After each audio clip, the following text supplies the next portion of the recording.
તો આપણે જઈએ છીએ મહાદેવ મંદિર. ચાલો આપણે અંદર લઈ લઈએ ગાડી. હું ને મારો ભાઈ આવ્યા હતા કેમેરો જોવા માટે એક પાર્ટી પાસે, પણ કેમેરાની વાત બની નહીં. તો મારા ભાઈ કીધું હાલ આપણે જઈ નાવા. મેં કીધું હાલો ભાઈ જઈ આવીએ, આપણે શું વાંધો. તો બે વળી ગાડી અંદર મારી લીધી.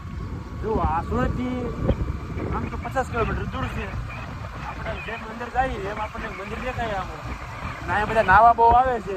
તો મારા મોટા ભાઈ કે હાલ નાવા જવું છે આપણે. તો મેં કીધું હાલો જ આવી. એમાં હું અહીંયા ઘટ આવ્યા છીએ તો જઈએ છીએ આપણે. તો જુઓ અને કેવું મંદિર કહેવાય જોઈ લો તમે. તો અહીંયા ગાડી પાર્કિંગ છે, પાર્કિંગમાં ગાડી મૂકી દો આ બાજુ હળુક દઈને અને આમ આટો મારી લેવી તો તમને એમ થશે. તો ગાઈસ આપણે આવી ગયા છીએ વાઘેસા ગામ.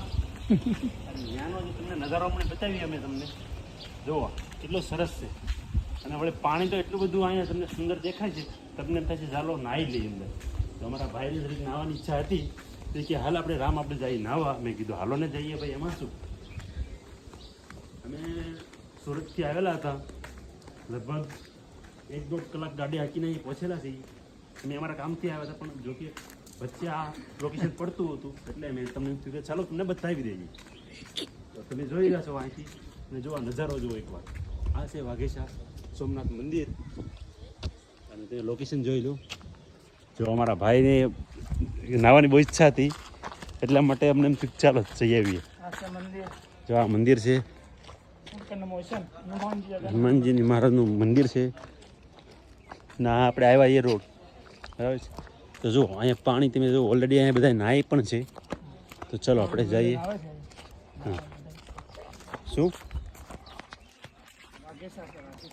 તો વાઘેસામાં તમે મહેશભાઈ પહેલી ફેર આવ્યા છો વાઘેસા? નહીં, 2-4 વખત આવી ગયો છું પણ બહુ ટાઈમ થઈ ગયો હતો.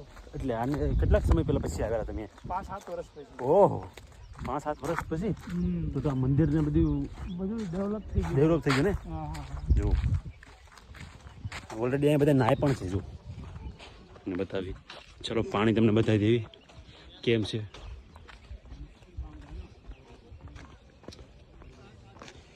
અરે વાવ, જો આવું લોકેશન છે અત્યારે. આ ઉપર છે મહાદેવ મંદિર. આપણે આવ્યા ત્યાં રસ્તો થોડુંક ટ્રાફિક ઓછું છે કેમ મહેશભાઈ?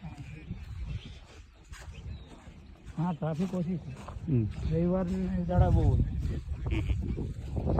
પૂજન કરવા આવે ને એ માટે. અચ્છા એવું છે. પિતૃની વિધિ કરવા માટે આવે. એવું છે? આ પવિત્ર સ્થળ છે. અચ્છા. લોકો બેઠા બેઠા વિધિ કરે. વિધિ કરે. મોડવા વહી ગયેલા હોય એની વિધિ કંઈ પણ કરવાની હોય તો આ લોકો અહીંયા કરે છે. અચ્છા એવું છે. હા હા હા, હમણાં આપણે આવે તો થોડીક વાર પહેલાં પણ થોડીક પણ વિધિ ને એવું કંઈ ચાલતું હતું. અચ્છા તમામ નારિયેળ ને એવું બધું નાખી દે એવું છે. જો ઓલરેડી કોઈ પહેલાં વિધિ કરેલી જ છે કાંઈ. તો આ પાણી છે, ચોખ્ખું પાણી છે એમ તો. અને થોડાક પેલી બાજુ કોઈ દેખાય છે ટુરિસ્ટ દૂર છે થોડાક. એ બાજુ નાહવા માટેનો છે. સ્પેશિયલ નાહવા માટે જ જાય લોકો.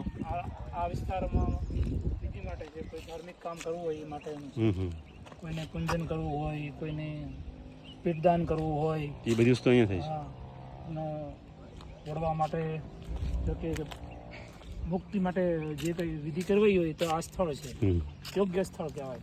અચ્છા એવું છે. હું તો પહેલી વાર આવ્યો છું કારણ કે રસ્તામાં આવ્યું તો કે હાલો જઈ આવી.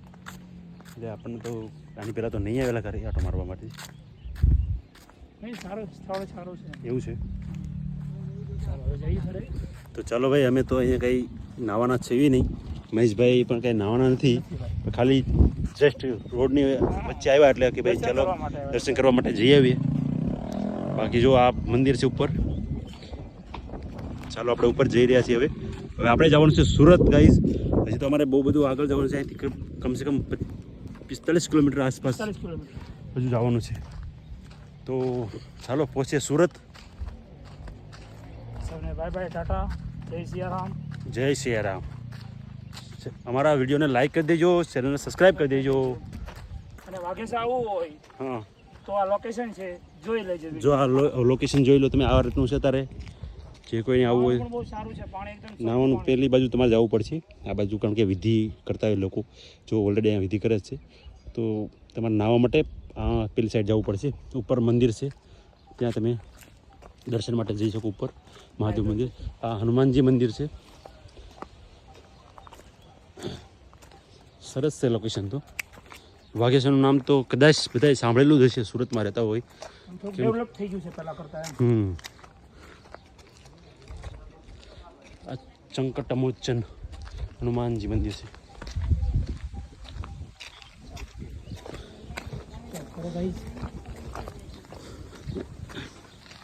ટ્રાફિક તો તમને નોર્મલ દેખાશે, કારણ કે સન્ડે બેક વધારે નાહવા માટેની ભીડ હોય છે ને. પાણીનું લોકેશન જોયું ને, જો તમને પાણી દેખાશે અહીંથી, એટલું પાણી અત્યારે ઓલરેડી ભરેલું છે. ચાલો, તો આપણે આપણી બાઇક પાસે જઈશું હવે, કેમ કે અમે લોકો તો બાઇક લઈને આવેલા છીએ. આ એક્ઝિટ રસ્તો છે.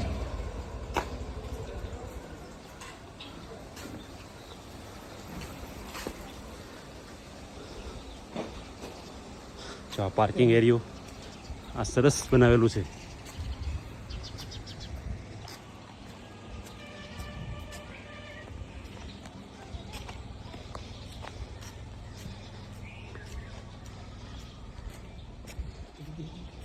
સરસ લોકેશન, સરસ છે, ફાઇન. ગાર્ડન બનાવેલું છે, ગાર્ડન.